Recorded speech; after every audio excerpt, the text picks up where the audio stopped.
What's going on, guys? In this video we're going to be covering autocorrelation and autoregressive models. Autocorrelation. So autocorrelation is just the correlation of a variable with the lagged version of itself. So first off, we can create the lagged version of our original variable y to the t. So a lagged version, we're just going to shift our observations to the right. So our 5 is going to get shifted to the right, our 4, our 5, and then our 3. And this is what's going to be known as a lag 1, or we're shifting our observations to the right by 1. Now our formula to find our autocorrelation is just this crazy looking thing here. So we're going to start off with an example, so hopefully to clarify what this formula is saying. So if you want to find the autocorrelation of our lagged 1 variable, it's just going to be equal to the summation of 2 to t times y to the t minus 1 minus y bar, where y to the t minus 1 is just our lagged observations, and then times y to the t minus y bar, and divided by the summation of 1 to t times y to the t minus y bar squared. So notice in the top numerator, we're starting at 2 instead of 1. Now this is because observation 1 doesn't have a parent. So that's going to get skipped in the numerator.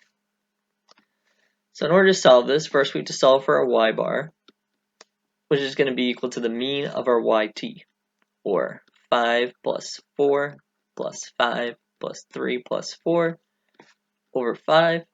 This will produce 4.2. So now we can solve for our numerator. So the summation from 2 to t times y to the t minus 1 minus y bar times y to the t minus y bar. And we can start plugging in. So y to the t minus 1 at time 2 is going to be equal to our 5 minus the mean. And then y to the t at time 2 is going to be equal to our 4 minus the mean. And then y to the t minus 1, our lagged version at time 3, is just equal to our 4 value, minus 4.2. And then do the same thing for 5. And then we do the same thing for the next 2 observations.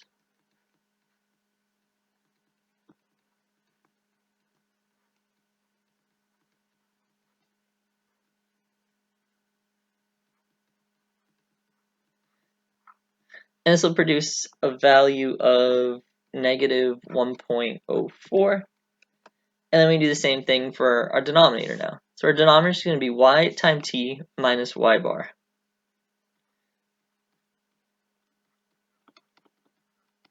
Squared. So y times t is just going to be our original observations minus the mean squared. So we can just do 5 minus 4.2 squared plus 4 minus 4.2 squared plus 5 minus 4.2 squared plus 3 minus 4.2 squared and then plus 4 minus 4.2 squared. And this will produce a value of 2.8. So our autocorrelation for a lagged 1 is going to be negative 1.04 divided by 2.8, which is going to give a value of negative 0.371. So now we can do the same thing to find our lag 2 variable. So instead of starting at observation 2 like we did last time for our numerator, we're going to start at observation 3. Because we find our lagged observations, we're just going to again shift our observations 1 to the right. So we're going to have 5, 4, 5. So since now there's only going to be 3 parents, our 5 with 5, our 3 with 4, and our 3 with 5, so the numerator is only going to have 3 pairs. But the denominator is going to stay exactly the same. So we can solve for that now. So it's going to be 5 minus 4.2 times 5 minus 4.2 plus 4 minus 4.2 times 3 minus 4.2. And then finally 5 minus 4.2 times 4 minus 4.2.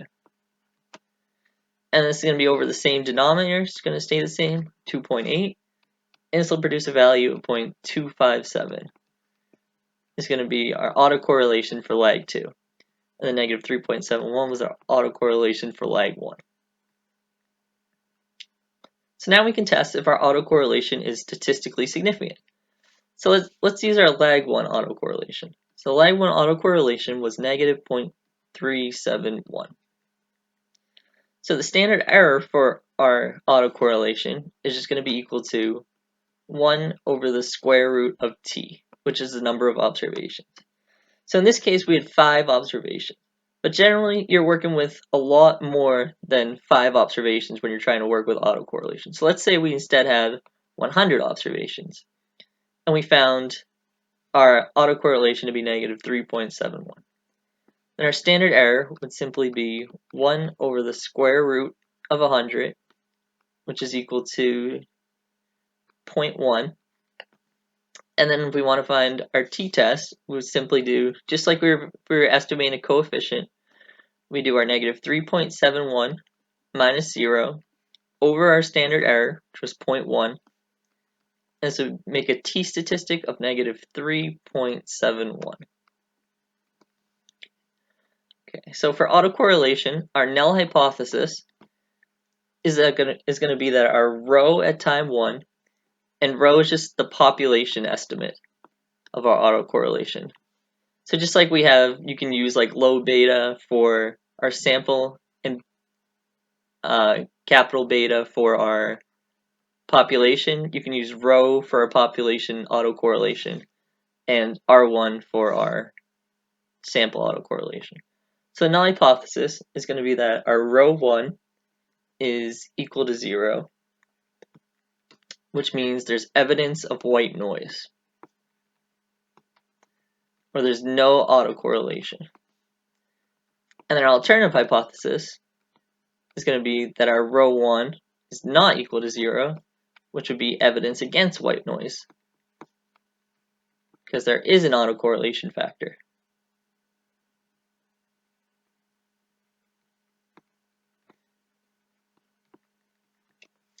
So we already found our t-statistic, so if the absolute value of our t-statistic, just like when we're doing a two-tailed test, is greater than or equal to, and then our rejection region,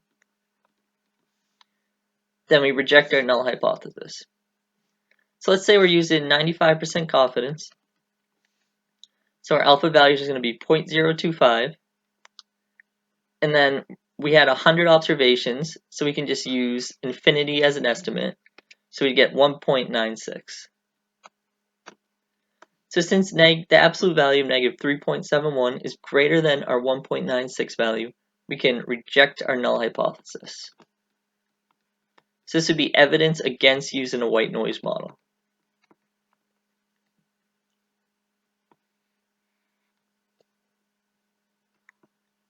So now we can talk about autoregressive models. So the AR1 model is the main focus of the exam, and AR1 just means we're using autoregressive model on our lagged 1 variable. So the formula this is going to take is y to the t is equal to beta 0 plus beta 1 times y to the t minus 1, which is just our observation at time t minus 1, and then plus epsilon t, which is just going to be a white noise with mean 0 and variance sigma squared. And this beta 0 is just a constant. Now this beta 1 value is important because in order to achieve an AR1 model, it has to be stationary, meaning that our beta 1 value has to be less than 1 and it has to be greater than negative 1. Now if our beta 1 value is equal to 0, we get a white noise object, because the formula would simply become y to the t is equal to beta 0 plus our epsilon t. So since this is just a constant, we would just end up with y to the t is equal to a constant plus our white noise, which is just a white noise. And then if our beta 1 value is equal to 1, we're going to get a random walk model. So our formula was simplified to y to the t is equal to beta 0 plus y at time value minus 1, and then plus our epsilon t. So again, beta 0 is just a constant, so our y to the t is going to be equal to its past value plus a white noise. So when you're simply adding a white noise at each iteration, it's a random walk model. So in order to be an AR1 model, our beta 1 has to be between -1 and 1, uninclusively. And if it equals 0, it would be a white noise. So now we can solve for our AR1 model. So the first step is to find our lagged observation. So again, we're going to shift our observations to the right, and this will leave us with 4 pairs.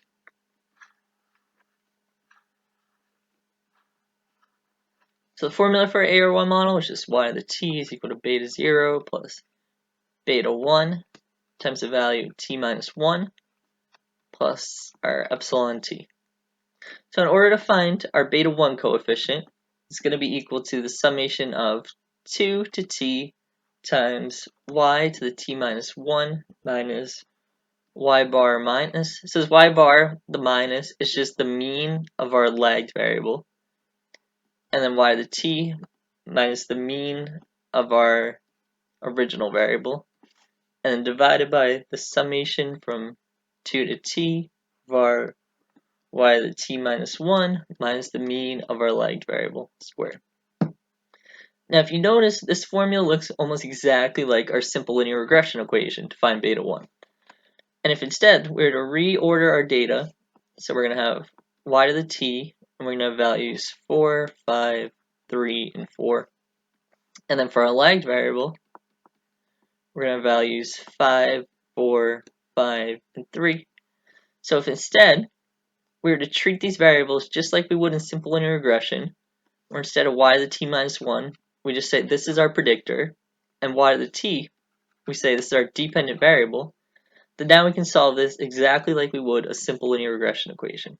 So we can say beta 1 is equal to the summation of x minus x bar times y minus y bar divided by the summation of x minus x bar squared. So the first step is going to be to find our means. So the mean of x bar is 4.25. The mean of our y bar is 4. And now we can solve for our numerator. So we're just going to do x minus x bar, so 5 minus 4.25 times 4 minus 4 plus 4 minus 4.25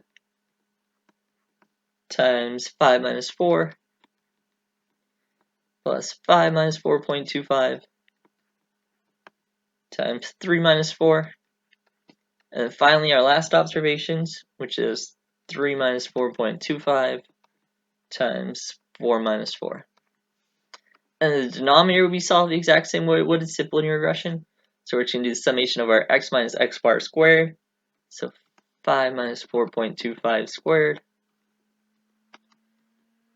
plus 4 minus 4.25 squared plus 5 minus 4.25 squared. And then finally 3 minus 4.25 squared. And then if we plug this in, we're going to get a value of negative 1 over 2.75, which is going to be equal to negative 0.3636. So now we found our beta 1 value. So beta 1 is equal to negative 0.3636. We can find our beta 0 value. And again, we can find this just like we would in simple linear regression. So we can say that for beta 0, we're going to use the mean of y is equal to beta 0 plus beta 1 times the mean of x. So we found our beta 1 to be negative 0.3636. So the mean of our x value was just 4.25. And then beta 0 plus this is equal to the mean of our y, which was 4. And then plugging this in, we'll get a value of beta 0 is going to be equal to 5.55.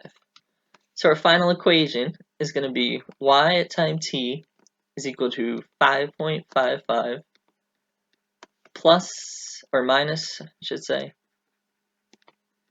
0.3636 times our value at t minus 1. And then plus our epsilon t, which is just, again, white noise with mean 0, variance sigma squared. Mean squared error of an AR1 model. So the mean squared error can, again, be found just like we did in linear regression. So again, we're going to find our shift variable, which is just going to shift our observations one to the right, or a lagged one variable. And now we have to form predictions for each of our observations based on the equation we formed. So our y to the t is equal to 5.55 minus 0.3636 times y to the t minus 1 plus our epsilon t. So if we want to find our value at time 1, it would be y at time 1 is equal to 5.55 minus 0.3636 times y at time 0. But notice that we don't have the y at time 0. Our first observation is at time 1. So this one can just be ignored. So now y at time 2 is going to be equal to 5.55 minus 0.3636 times y at time 1, or 5. And this would produce a prediction of 3.732. So we can write that here. Now y at time 3, we're just going to plug it into our equation, 5.55 minus 0.3636 times our y at time 2, which was 4. And this would be a prediction of 4.1. Now our y at time 4, again the same equation. Now we're going to use our y value at the time of 3, which was 5. And this would produce a prediction of 3.73. And then finally, our y value at time 5.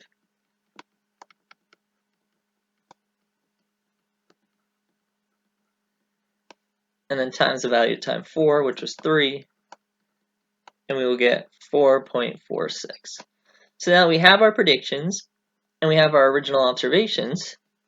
So original observation 4, prediction 3.732. Original observation 5, prediction 1. 3.73. And then 4, and we guessed 4.46. So now we just have to find our squared residuals, just like we would in linear regression. So our error squared is going to be equal to our observed value minus our predicted value squared. And then we do this for each of our parents.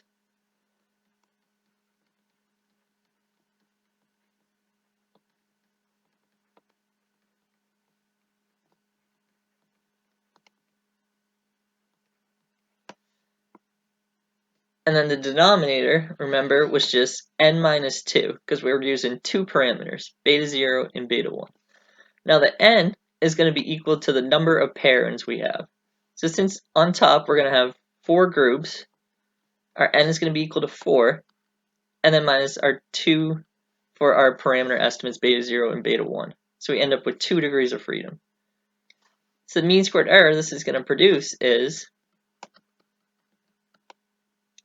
0.8137. So the final mean squared error from our original 5 observations using our AR1 model is 0.8137. Predictions of AR1 model. So now we're going to learn how to make predictions from our AR1 model to time points that is not included in our data. So for instance, if we want to find the predicted value at time 6, then we still plug into our equation the same way. So 5.55 is our beta 0 minus 0.3636, which is our beta 1, times y to the t minus 1, which in this case is at time 5, which is a value of 4. and this would give a prediction of 4.0956. So at time 6, we're predicting a value of 4.0956. Now if you want to find our predicted value at time 7, still use the same equation. And now we're going to plug in the value at time 6. So at time 6, we're going to use our predicted value now, which is 4.0956.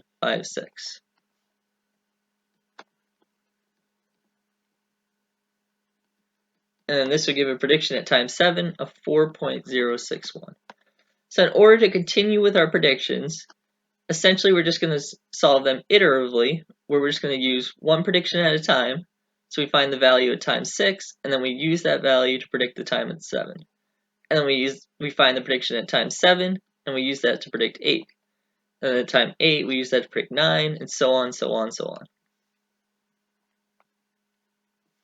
Now that we made our predictions, we can find the standard error of our predictions.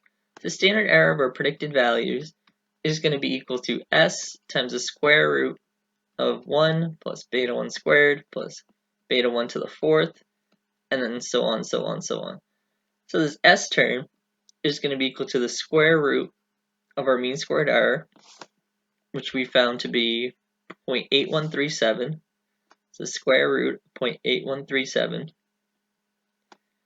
And then this beta 1 term is just going to be our coefficient estimate, which was negative 0.3636.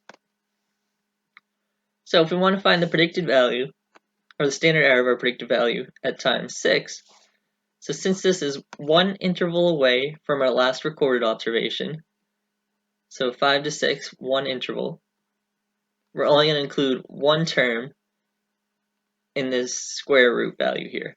So our standard error, the predicted value of 6, is going to be equal to the square root of our mean squared error, the square root of 0.8137, and then times the square root of 1. If we want to find the standard error of our predicted value at time 7, it would just be the square root of our 0.8137 times the square root of 1 plus beta 1 squared. And then at 8, the square root of 0.8137 times the square root of 1 plus beta 1 squared plus beta 1 to the 4th. And then at 9,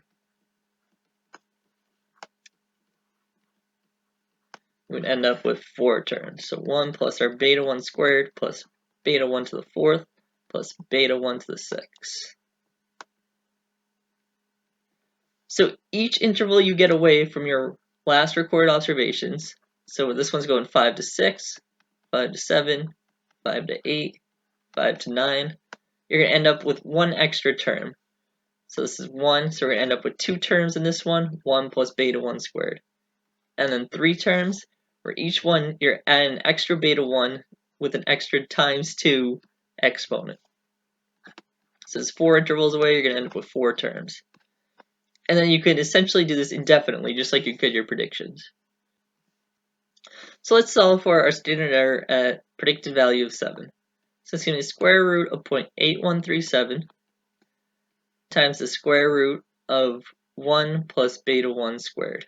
So beta 1 is just negative 0.3636 squared. And this will produce a value of 0.96. So there's our standard error of predicted value at time 7 is equal to 0.96. And then our predicted value at time 7 was 4.061.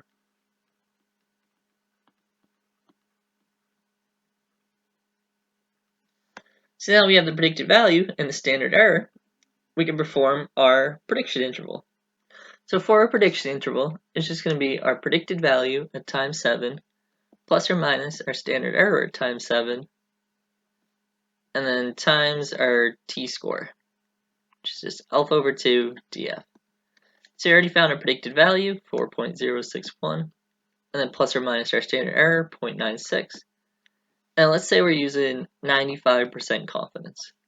So we use alpha over 2, which is just going to be 0.025.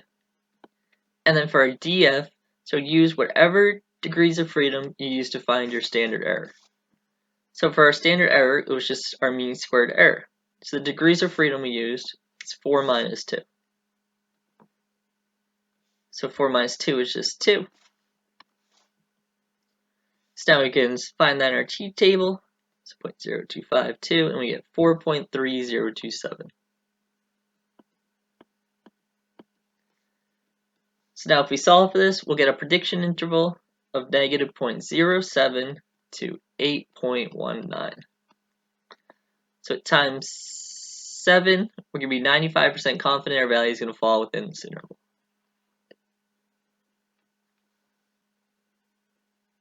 So why is the AR1 model stationary? So the AR1 model, just going to take the formula yt is equal to beta 0 plus beta 1 times y to the t minus 1 plus our epsilon t, which was white noise, mean 0, variance sigma squared. So we said that our beta 1 value has to fall between 1 and negative 1 to be stationary and to be an AR1 model.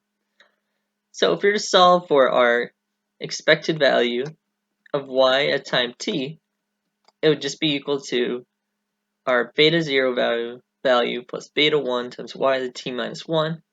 And then we're just going to ignore the epsilon term for now because it's going to have a mean of 0, so it shouldn't affect our expected value. So now if we were to solve for this recursively, we could say that expected value of yt is equal to beta 0 plus beta 1. And then for y to the t minus 1, we can plug in beta 0 plus beta 1 times y to the t minus 2. And if we wanted to, we could take a step further. So the expected value of y times t is equal to beta 0 plus beta 1 times beta 0 plus beta 1. And then plug in for the expected value at time 2, which is going to be equal to beta 0 plus beta 1 times y to the t minus 3. And ultimately, we could keep doing this until we get to 0. And the formula we can use to express this is going to be beta 0 times the summation from 0 to our time t times beta 1 to the t. Now this is ultimately a geometric progression. So you don't have to know how to do this for the exam, but essentially what this is going to result in is that the expected value of y at time t is going to be equal to beta 0 over 1 minus beta 1. And that you do need to know for the exam. And if we wanted the same thing for the variance, ultimately we end up with a sequence of sigma squared times 1 plus beta 1 squared plus beta 1 to the 4th, and then so on, so on, so on. And this forms another geometric sequence, which we can say that the variation of y of t is going to be equal to our sigma squared, which is just the variance of our white noise, over 1 minus beta 1 squared. So why is this important? So notice that neither the expected value nor the variance have t in them. So neither of them depend on time. So if neither the variance nor the expected value depend on time, we can say that they're constant over time or that they're stationary.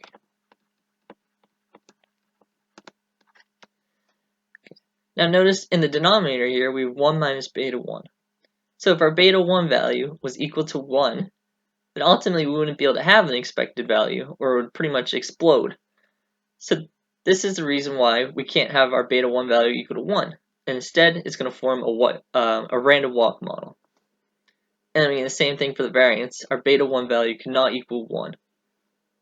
So we cannot have an AR1 model with a beta 1 value equal to 1. It would become a random walk. It wouldn't be stationary. When to use an AR1 model. So we're going to have 3 points of when to use an AR1 model. So first, the data must be stationary, as we just described.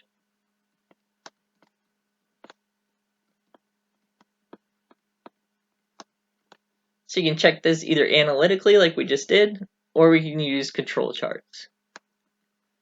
So number 2, there should be some relationship between the observations and the lagged observations of themselves, or lagged 1 values.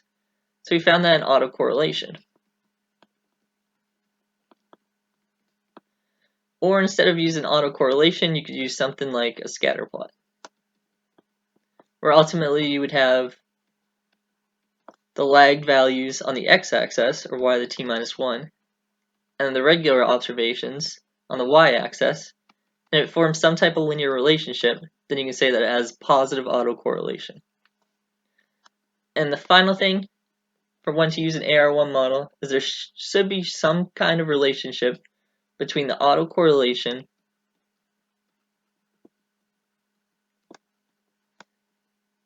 and our beta 1 estimate. Beta 1 estimate. So for first example, when we estimated the correlation of our 5 observations, which were observations 5, 4, 5, 3, and 4. So we found an autocorrelation of our lagged 1 variable to be equal to negative 0.371.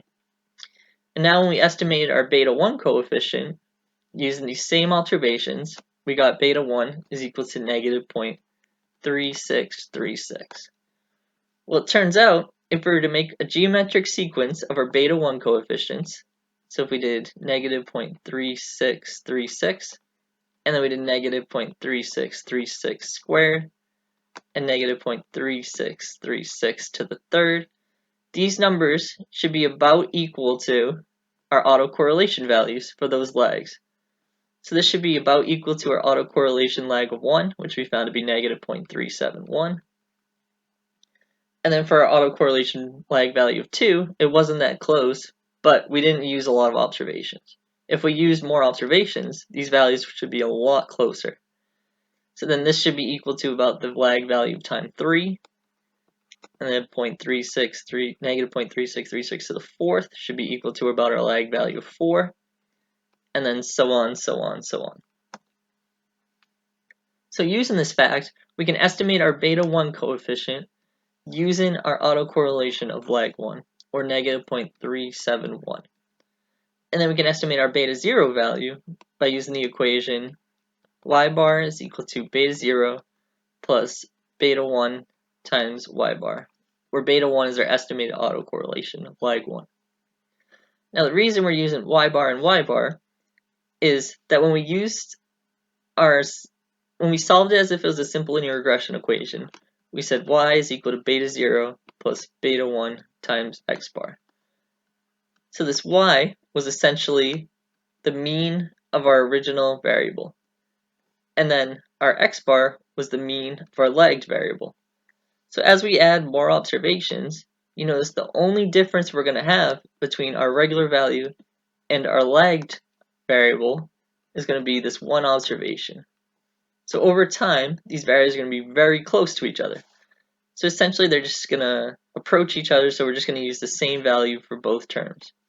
So if we plug in our y bar, which we found earlier to be 4.2, is equal to beta 0, and then plus our autoregressive estimate, or autocorrelation estimate, sorry, of negative 3.71,